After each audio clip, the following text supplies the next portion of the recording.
Hello, everybody. Welcome to Insight 2.0. This session is about location intelligence and automation in an industrial environment. I'm Navdeep Jauhar from Convergint Technologies, Director of IoT and integral part of digital transformation team, bringing a new footprint for the company right when we are at the inflection point of Industrial Revolution 4.0. Being at the front end, we are seeing an unprecedented growth in IoT, AI, computer vision, cyber, and location services. The location intelligence and automation becomes very important for us when we enter into the complex world of solutions.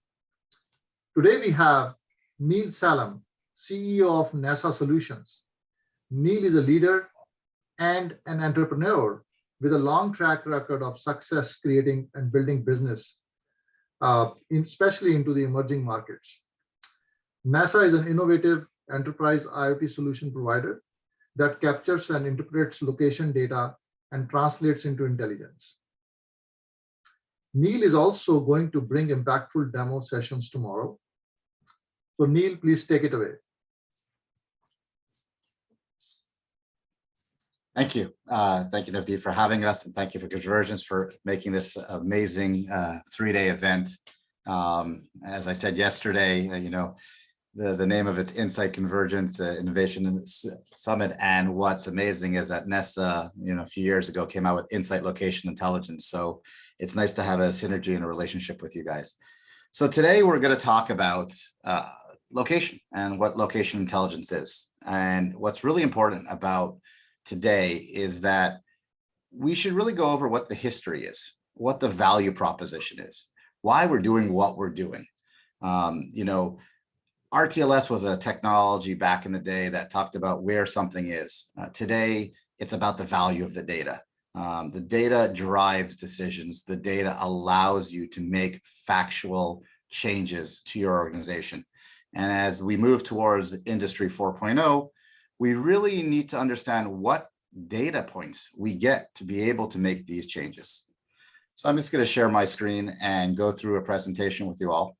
And that will give some real in-depth information about not only NASA, what we're doing in our journey, but really about location. The goal today is to really humanize location information and what you have to do to be able to get down that journey as a whole.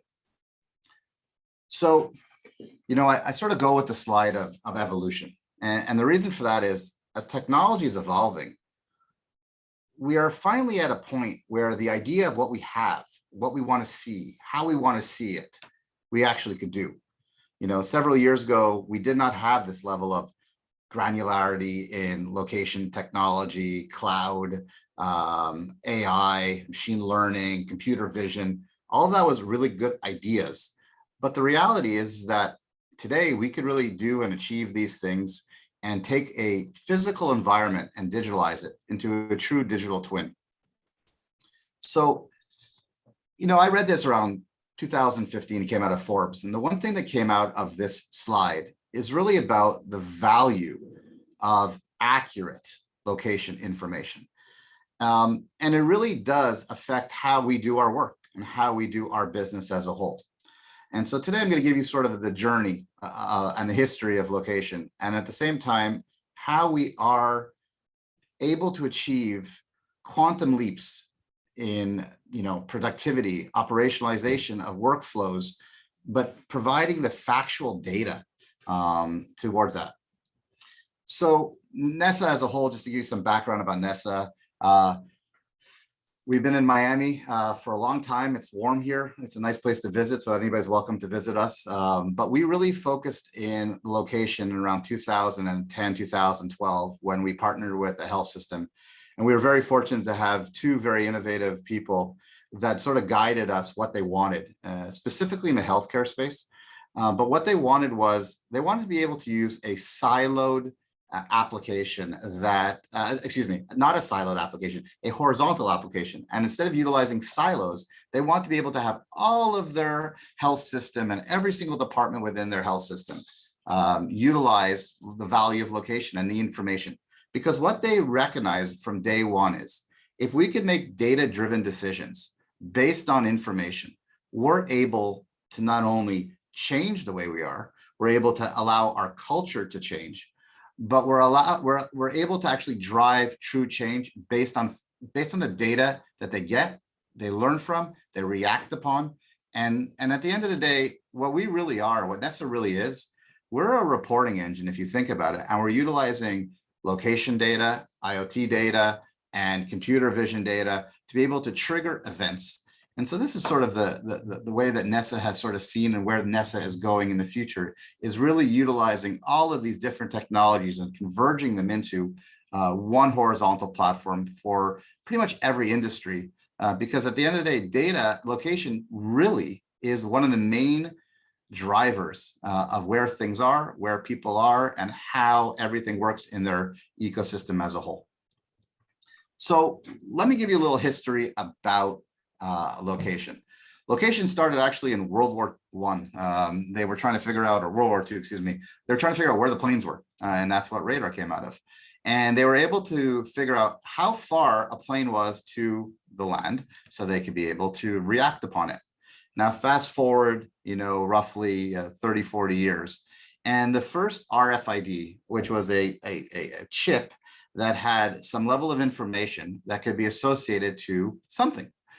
Today, we're able to associate multiple things to assets, objects, locations, you name it. But back in the day, you needed a really big infrastructure of hardware and being able to read. Now, we go down to in the mid-80s where it allowed computers to be able to say, this tag is associated to this asset, and I could see it on a map. And that was the game changer. That was the first way of saying I could visualize location data. Now, at that time, the accuracy was, 30, 40, 50, 60 feet. So it gave you some level of where something could be, but you couldn't drive businesses. You couldn't drive business decisions, workflows in healthcare, clinical operations, because it was only in an area. And so over the last 20 years, we've had the growth of what's called ultra wideband technology, Bluetooth technology, Wi-Fi technology as a whole, and different megahertz, 900 megahertz, and all these other technologies that were used to be able to track this information on. Now, all of these technologies had to be associated to something that had to be visualized. And it was very expensive.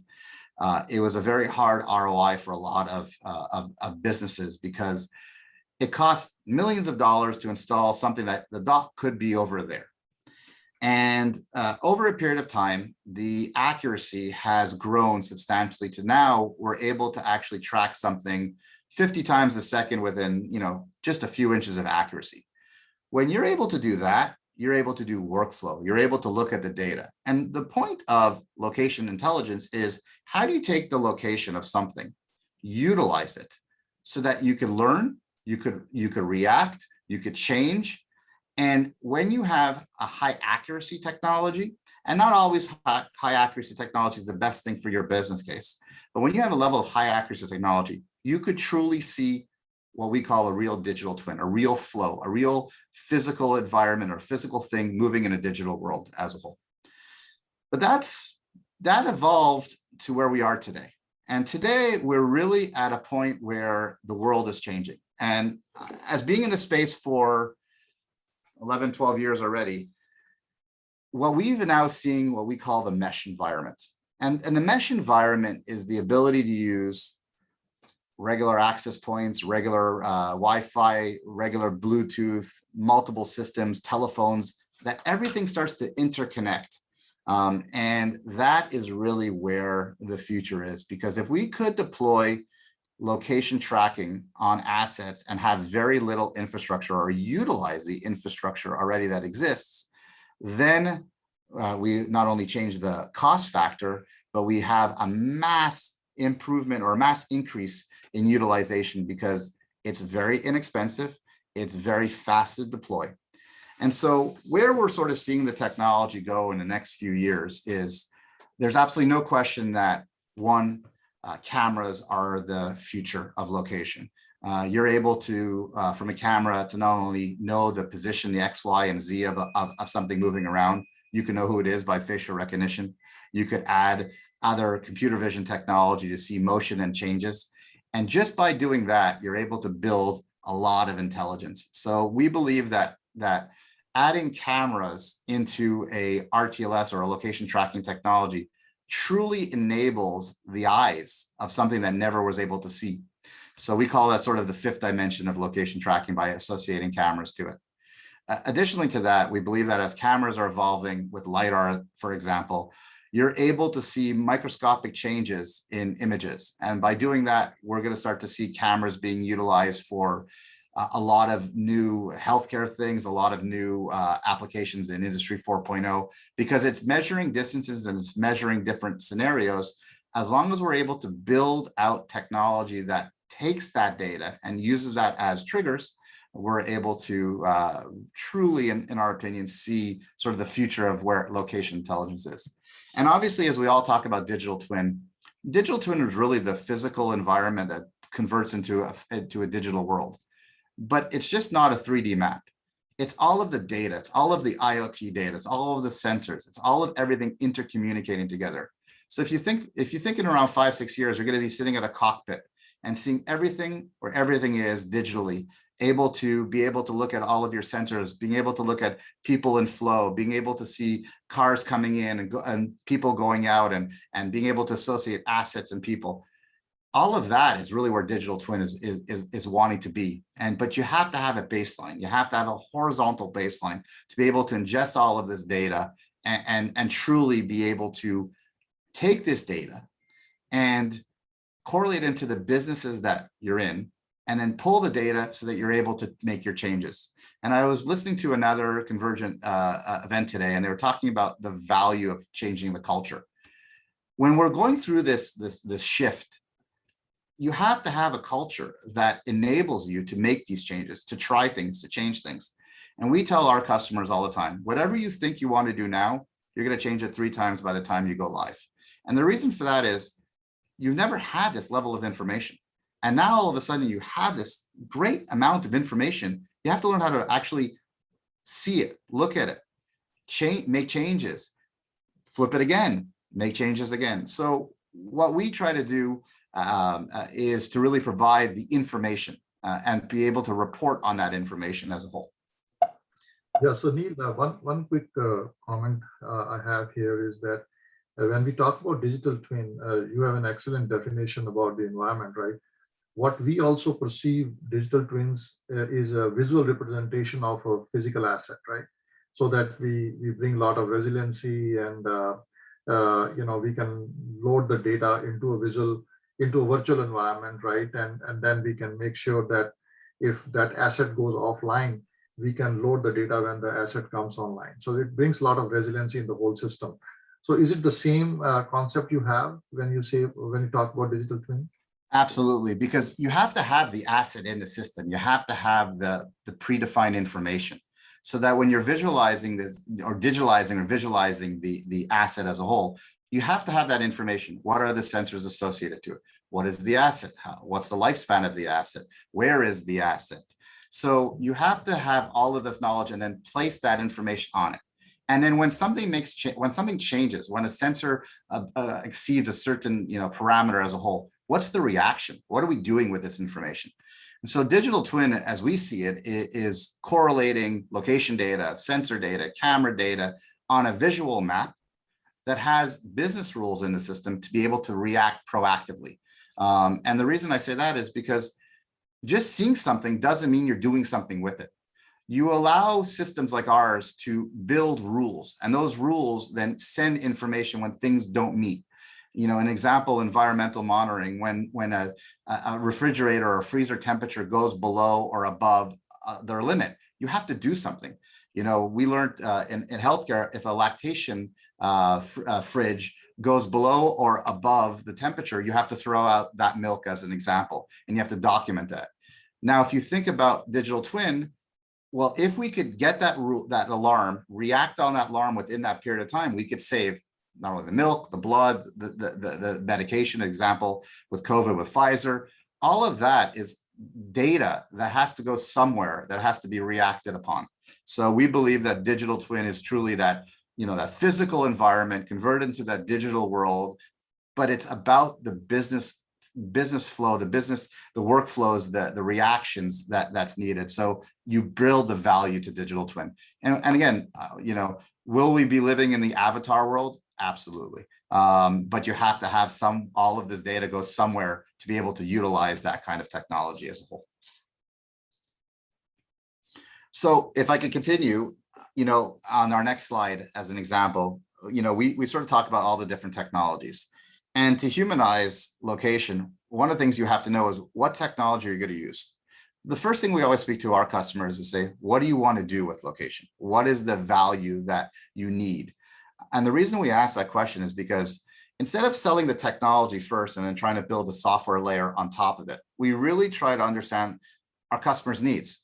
And depending on the customer's needs, you define the technology. Because you have this ability to utilize, I would call it, GPS data that will give you a range of 30 to 50 feet, or Wi-Fi data that will give you a range of, 20 to 30 or 40 feet, down to ultra wideband that will give you accuracy of a centimeter. You have to define what you want to do as a whole. But what we do is we work with all the technologies. And, in our office, we have around 12 different technologies running live at the same time. So we really try to validate the value of that information. But again, it's really important to understand that different technologies. With each of these technologies also, there's different costs, there's different values to each one of them. Some have longer battery lives, 3, 5, 10 years. Some of them only have 1 year of battery life or 6 months of battery life. Some of their tags are very expensive, but their technology in the ceiling is not very expensive. So depending on what you want to do with what the customer wants to do, we really look at all the different technologies. The other thing that we look about, and we sort of talk about this a lot, is you have to build a platform that's able to ingest technologies, because technologies evolve. We started in Wi-Fi and IR, then we started to look at different technologies, then we got into Bluetooth, then we got into ultra wideband. We recognize you can't be tied to one technology. You have to almost be agnostic to technology, be able to receive all of the different technology points.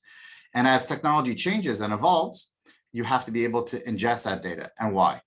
Customers don't know that they're going to spend a lot of money to install technology, but they don't want to rip it out every 3 or 5 years. They want to be able to build upon it.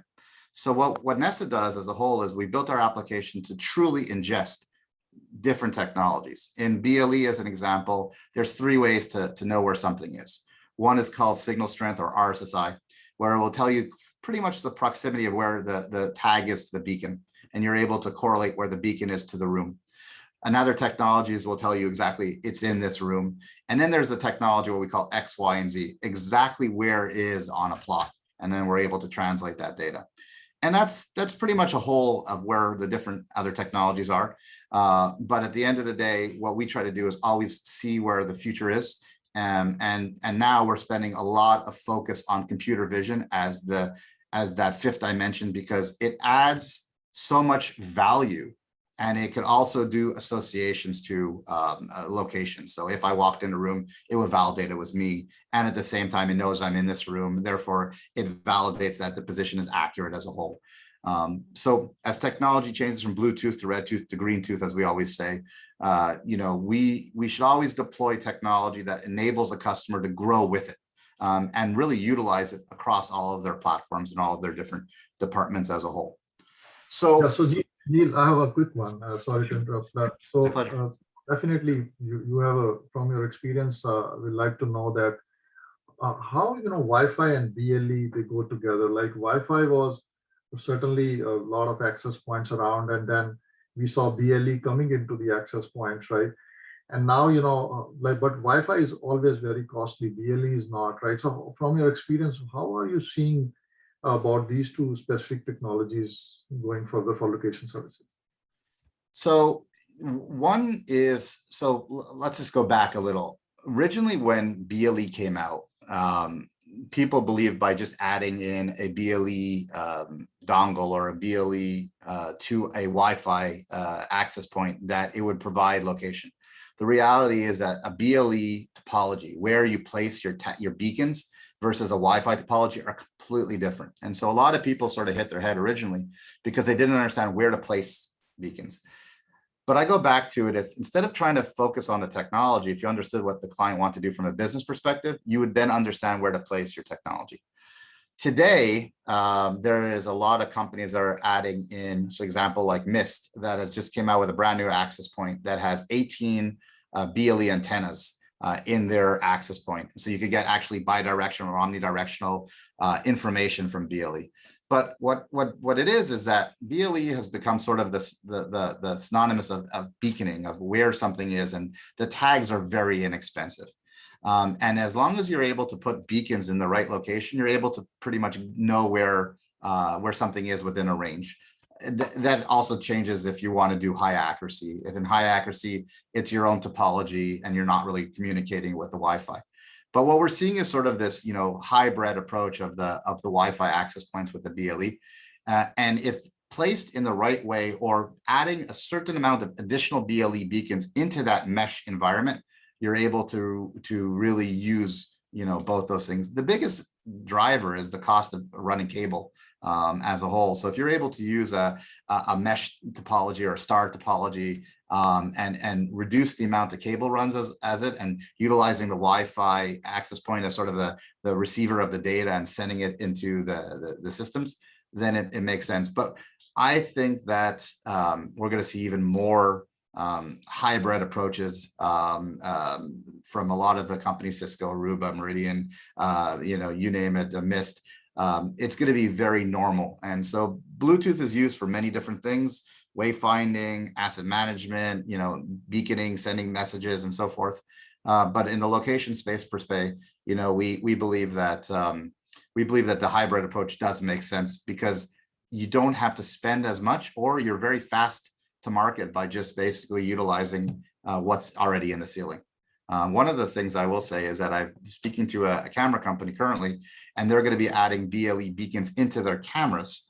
And so if you think about ceilings as a whole, and when I was doing a deployment, we were doing a 3 million square foot deployment in a large health system, you wouldn't believe how hard it is to actually get the ceiling space that you need.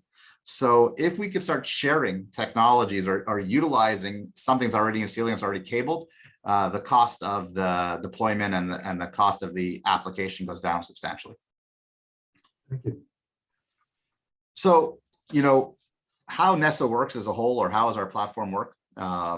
Insight and location intelligence, we originally started it in the cloud, and a lot of naysayers, why would you put your technology in the cloud? And thank God everybody has moved to the cloud.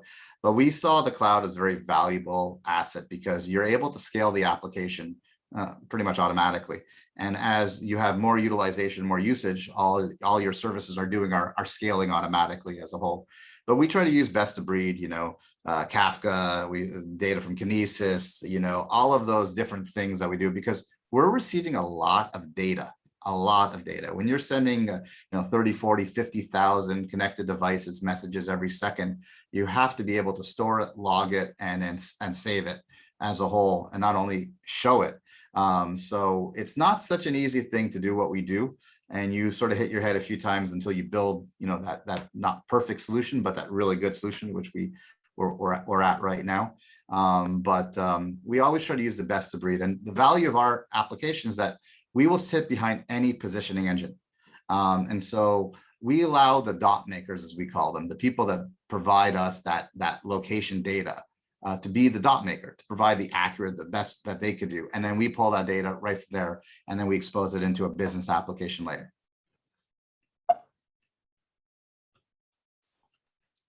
So one of the things that we've learned in the last 4 or 5 years is, as we started to grow in the healthcare space, 2013, 14, 15, 16, we started getting a lot of calls from clients outside of the industry, at that time 2.0, convention centers, prisons, assisted living, casinos, you sort of name it. And everybody was wanting the same thing. They just called it differently. And so we recognized pretty quickly that we need to build a platform that's agnostic to not only technology, but agnostic to the industry. And the other thing we recognized pretty early was that we have to give people the tools to call things what they want to call it. What is their information? How do they want to see that information? But overall, we've been in the healthcare space, we've been in the smart city space, we've been in the smart convention space, we've been in the prison industry, we've deployed our technology in factories. We have partners in Europe, and we have partners in Australia and in Canada. And so every client really just wants a dot going into a zone and being able to react upon it, but they all call it the same. So we're really seeing a change in location not being a healthcare thing, but actually more of a world thing, or industry agnostic thing. And with COVID, obviously, contact tracing became a very big topic right away. And for people that have been in the location space, it's just two dots getting close to each other and basically logging the event. But what we did see with COVID and contact tracing and social distancing and all these things is there are some technologies that work in that area and some technologies that don't. But what we don't want our customers to do is to buy a solution that fixes only one problem. We want to educate them that once you have all this hardware, you could use it for anything that you want. And we're seeing a huge uptick in a lot of industries that we would have never thought would have adopted location. But because location is physically giving you that sort of digital twin environment, they're able to make changes now remotely, sitting from their house or sitting from a desk versus having to be in an environment with a lot of different people. So the growth of location intelligence is just, I think it's a 40x or a 50x over the next 2-3 years, and not just in one industry, in all industries across the board. So our goal together with Convergint is to be able to expose the simplicity of the technology, the utilization or the value of the technology, and being able to operationalize that technology, and then connecting all of their other technologies so that it becomes one sort of large horizontal platform. So in Industry 4.0, and you see on the slides, and I hate to read slides, so I won't. It's all really the same thing, it's asset management, it's quarantine monitoring, it's capacity management, how many things are in an area, where did my things go, did they go from zone to zone? You see a lot of manufacturing that are utilizing tracking right now to see how long does it take from something that is a piece of wood till a finished product. Where did it go? How much time did it spend in each of the manufacturing zones? Where is it in the loading dock? How long is it staying in the loading dock? When you're able to track something, you're able to see true visibility. And if you build rules and say, if it's longer than 8 hours in this zone, tell us, notify us, tell a third-party system that it's late or delayed so that it could change what's being done in zone 1 and zone 2. So providing location and the information of the location really changes the way that people do their job, because it's not somebody tells me, hey, we're having a problem over here. No, you have that information. And that's really what is so valuable about location. Same thing for security. Security used to be really all about, cameras, access control, but now you have something that is connecting all of these things together. Computer vision, I'm very bullish. I was bullish on Bluetooth in 2012 when I met a company that was out of Finland, and we saw something, a tag moving around on a hockey puck, and I was just blown away. And I went to the CIO of a hospital system. I'm like, look at this. And he's like, well, if you could do that, you could do patients. I believe that computer vision and companies that are building amazing cameras is going to push the security industry as a whole, because you not only could use the information, but you could make changes, react on changes, look at things as a whole pretty much instantaneously. And so we believe that adding cameras into the location, into the digital world, digital twin experience will truly, absolutely change the way that people do things, because it's not a tag or a dot moving around anymore. It's a dot with a face moving around that does something that triggers an event. And so we really believe that that is the future. And that could be used in every industry as a whole. And so healthcare is pretty much your standard. It's the originator of RTLS, or location tracking technologies. Where's my asset? Where's my people? Did my baby leave a room? Did a person wander off into an area that he shouldn't have? Did a nurse go into a medical room or a medication room that they shouldn't have? these are your standards as a whole, but everybody in every industry looked at the healthcare space and said, well, interesting enough, if they could do that in healthcare, we could use that same philosophy for our industry. And what's really interesting about healthcare is it is an industry that is 15 years behind today's, leaders in innovation. If you look at Amazon, if Amazon could take what they do in their warehouses and translate that into a hospital, it would be a completely different experience. But if you think about Amazon, Amazon's using location for everything that they do. They've got robots picking up inventory. They're bringing it to the right location to get packed into the right box by the right person to be able to get translated into the truck that's being tracked all the way down to the house that has a picture that's associated to your order. That is technology. That is innovation. That is utilizing all levels of it. But what's the sole thing about that is that it's the object, it's the box, so it's the item, it's the asset that's associated to a subject or a person.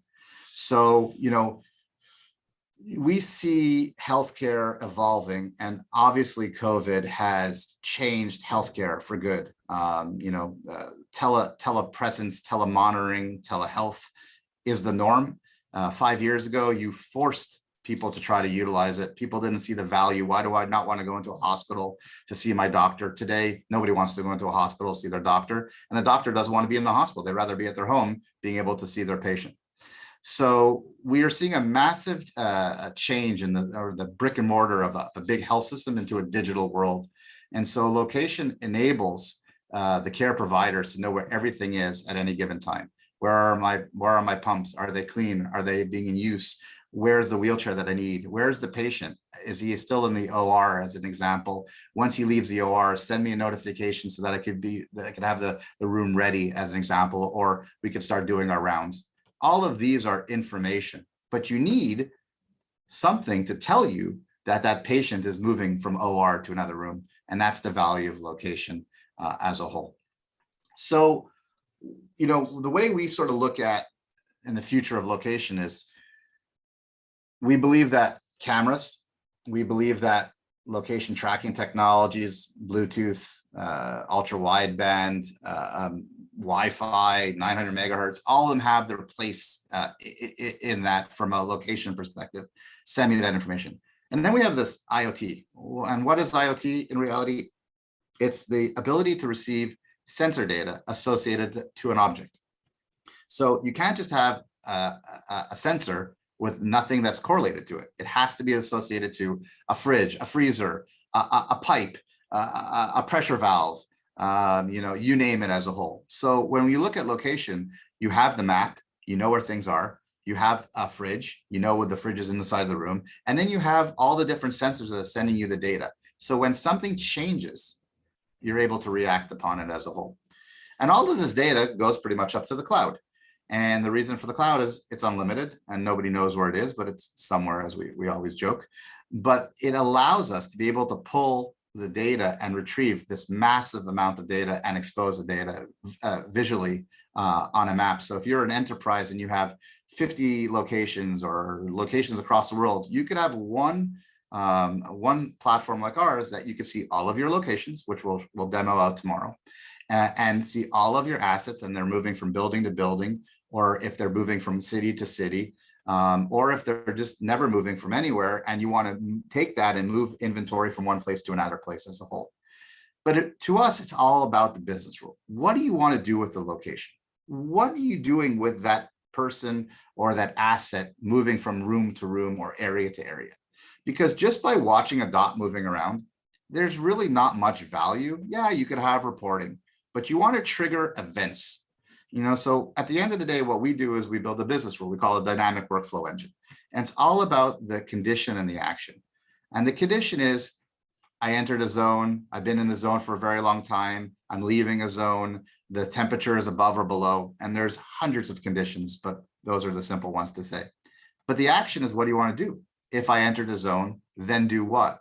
Turn on a camera, lock the door, notify a third-party system, document it out, set off an alarm, you name it. And so we really try to enable the customer to utilize that location to be able to be proactive. And by defining your rules as a whole, you really could control your environment.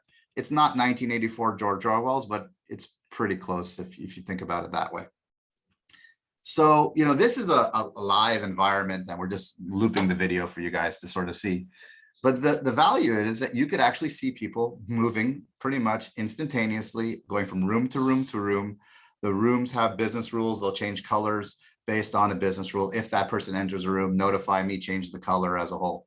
But we live in this world of real time, this level of real time information. And instead of being reactive, we're able to provide people not only the visual information, but also that instantaneous information when something enters or leaves a zone based on the condition. So as a whole, location tracking technology is about a dot on a map, but at the end, it's really about the business rule. What do you want to do with the data? And because you have this level of granularity as a whole, it's very, very powerful. And so, in the last 2 days, I've been listening to a lot of these events, and it talks about the value of data. And there's absolutely no question that Convergint and companies like ours, we believe that the data is the value driver, that we're a reporting engine, we're providing you data, but we have to use something to be able to provide that, to be associated to that asset or that object and send that data out. So really where we see the evolution of the industry is that we are a data driven company that enables customers to not only change the way they do things, react upon the way they do things, but have factual data so that when they go to their leadership, they say, listen, here's fact, and facts don't lie. And that's really the value of it. So we need to move past sort of the idea of, you're in one industry or another industry. No, what we're doing is we're providing you information for your business. And by providing you that information for your business, we truly enable you utilizing the value of the data. Yeah, so Neil, I have a quick question. Definitely data sets us free actually, but how do we make sure that tracking data is not being used for any other than the assumed reason, right? For tracking an asset, right? So because we don't want our customers to be scared of that, how are we moving data programmatically from the edge to the cloud to the applications, and rather which data is getting transferred for which reason, right? So that's where if you could shed a little bit light on that point. Sure. So obviously we always do the best in the encryption and the anonymization of the data, and the way that you store your data in segregated databases and so forth like that. But in reality, that the data that's being transferred from on-prem to the cloud and then being translated back to the customer, we use authentication to be able to access the application, but it's simply in location just X, Y, and Z coordinate data that has some level of an association in our database of what it's paired to or tied to.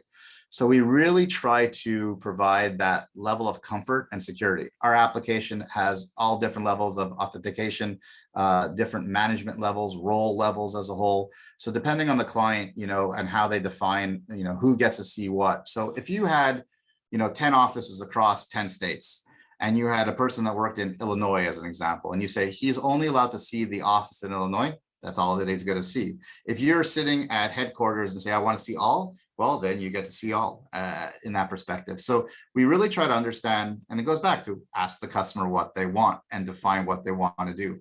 But we really focus on the security of this information, because you don't want to get into the wrong hands, because then you know where everybody is or where everything is.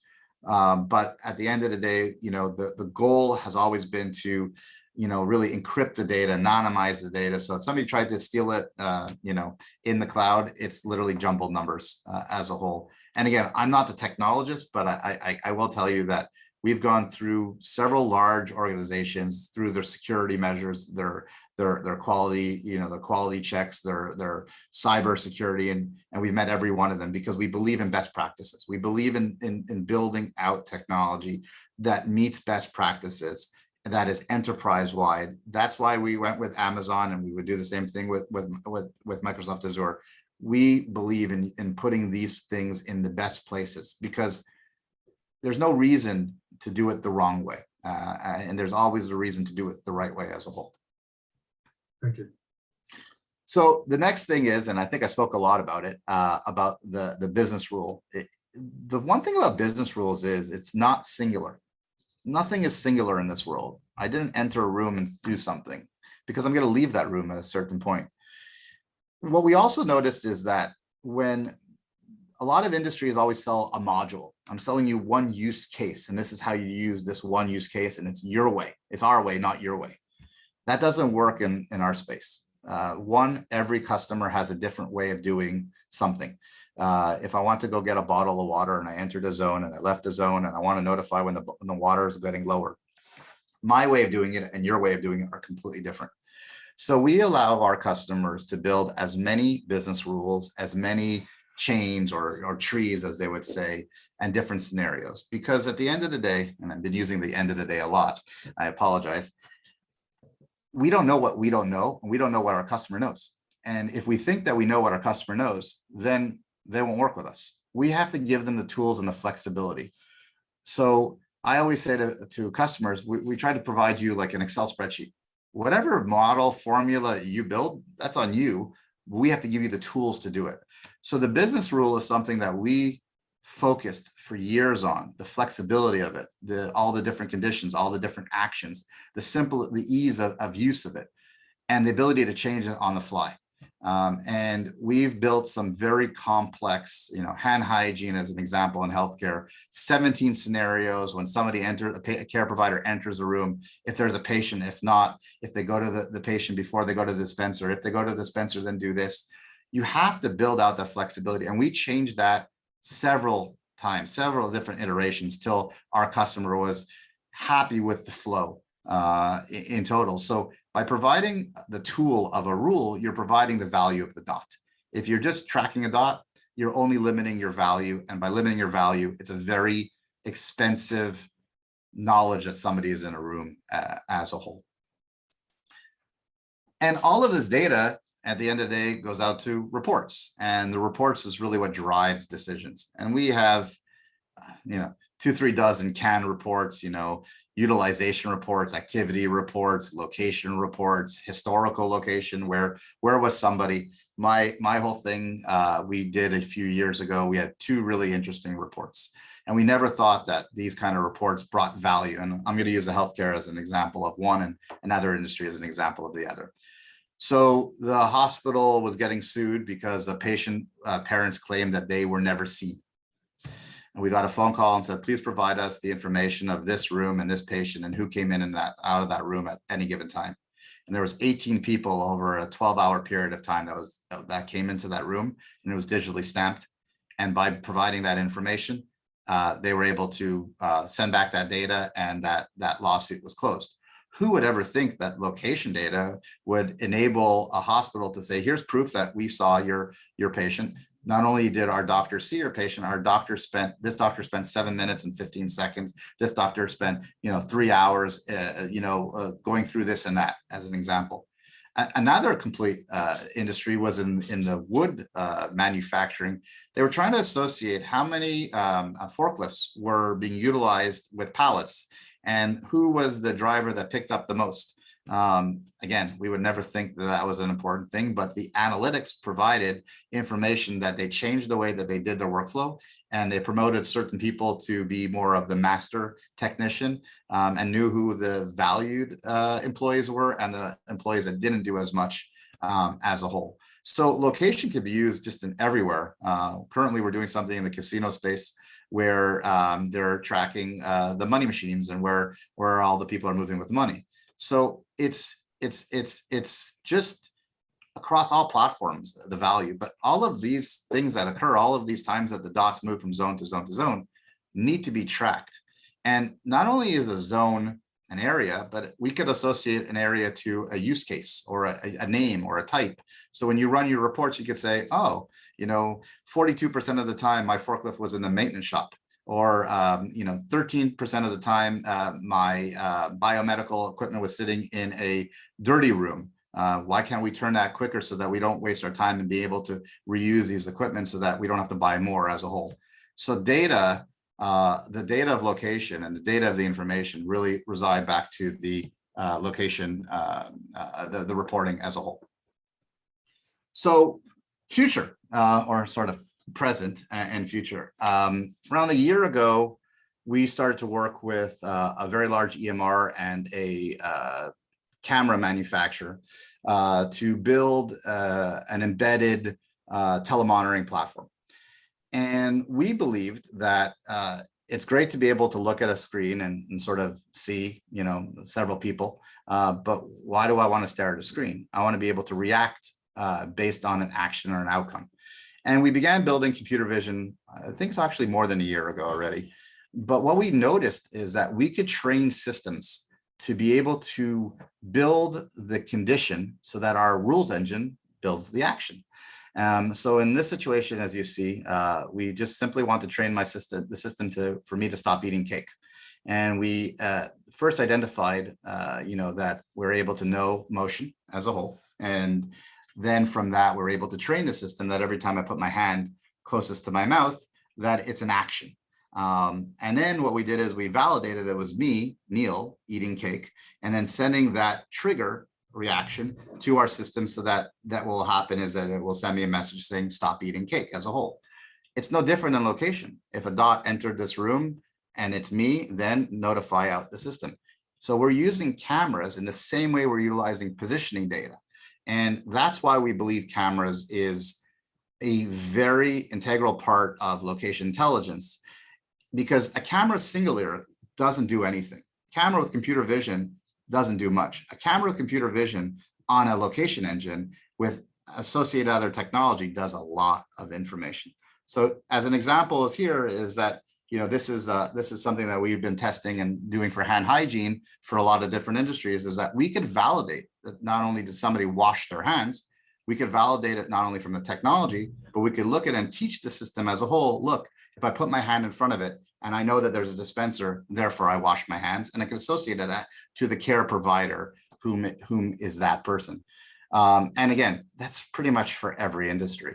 So although I use a lot of healthcare examples, the reality is that it's the same thing for every industry across all platforms as a whole. So where is the future, or where is today? Today is that we're able to really control environments, reactions, validating information that's either RF technology or a camera technology, and converging those together. And so where we see the future is, and I sort of hold it in my hand all the time, is that we believe in the world of mesh. And we've had a very long time of building large location tracking technologies in very large buildings.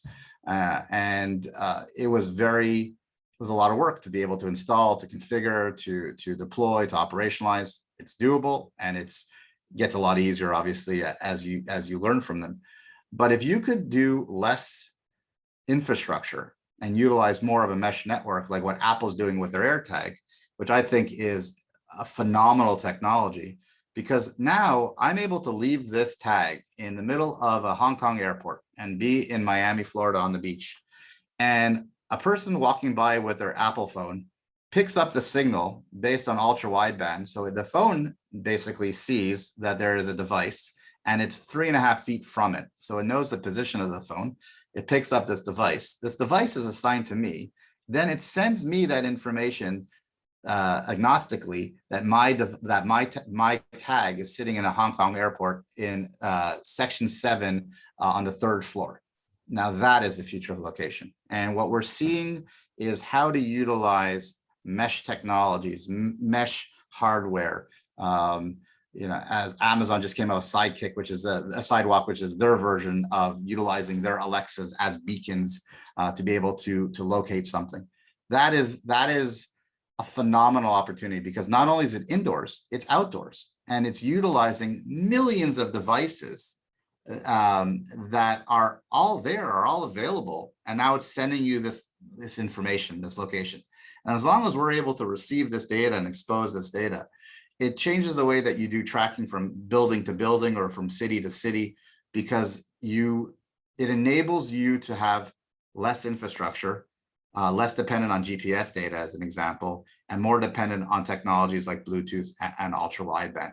So at the end of how we sort of see things going is this proliferation of all these different technologies, mesh technologies, being able to ingest this data as a whole. And so what Convergint has really shown to me is how have they become from a security company to this horizontal platform that's able to ingest, location intelligence, visual intelligence, IoT data, you name it, and then normalize it. Because if you could start taking all of these different silos and converging into one funnel, and then the outcome is that one company could enable that for your customer, that's exciting. And that's why we've partnered with Convergint, because, there's so much opportunity, but you do need the people, you do need the hands-on, you do need the professional services, you do need the deployment, the low voltage. All of those things are needed. And so the vision that I see that's moving where NESA's going, and the vision that we see with Convergint going, is just it's on the exact same road going towards the future of digital twin. So as a whole, to sort of sum up this, is that location is actually very easy. If I said that 10 years ago, I was wrong. If I say that now, it's because I became gray, and my company has become gray with me, because we experience it, we touch it, we feel it, we learn from it, we understand it. The driver is the decision of what the customer wants to do. The technology is second or third. That's where you have to sort of look and pivot the industry. So as we evolve, we're always going to listen to what the customer wants to do. We're always going to improve the applications. We're always going to be looking at the newest technologies available. But we have to make sure that, from a horizontal perspective, a customer has a cockpit and has all of these different technologies funneling through into one, sort of ecosystem as a whole. So I appreciate the opportunity to speak. It's a passion for me. I've been doing this for a very long time. My team, is really excited about where the future is going. We enjoy what we do, and we love the technology, and we see the future is just growing at such a rapid pace. So I appreciate it again, Navdeep, for inviting us to speak, and if there's any questions, love to answer them. Yeah, absolutely, Neil. Thank you so much. So definitely what we have perceived from this session is that we can very intelligently intermix visual intelligence with location intelligence in a very simplified way, as you showed. And we can easily get a scalable managed surveillance solution, right? Without worrying about any technology under the hood, right? So, and one more thing which I'd like to say, as you have said, Neil, that this whole NASA solutions and location services is very horizontal across industrial verticals. It's not only tied to the healthcare, it is horizontal, because asset tracking, locating things are very much prominent in every vertical what we deal with. So there are two questions what we have here. Certainly they're very intelligent. This shows that audience is perceiving your session so deeply. So they are asking that, can you reuse a hospital existing RTLS platform and tags rather than ripping and replacing them? Absolutely. So the one thing that you don't want to do is go into a hospital and say, rip out your old technology. You want to be able to use the technology that exists already. Now there's limitations. Let's be honest. We all know that certain technologies only do so much. So depending on what they want to do with that technology, you have to inform them honestly that this is how far you're going to be able to go. And that's why we ingest all the technologies. You never want to go to a CIO or an IT or a leadership meeting and say you spend $5-6 million and it's garbage. That's not the world we live in. The reality is it's not garbage. You just got to learn how to use it right. And you want to be able to give that customer the ability to grow with it and to deploy additional technologies as they evolve.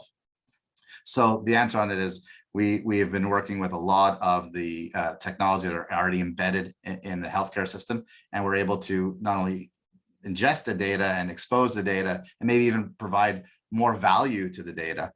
Because if we have a high accuracy dot or a room level dot, our rules engine still works the same. And that's really the values that we're able to provide this data. Okay, thank you, Neil. And this is the last question, and it's a very tricky one.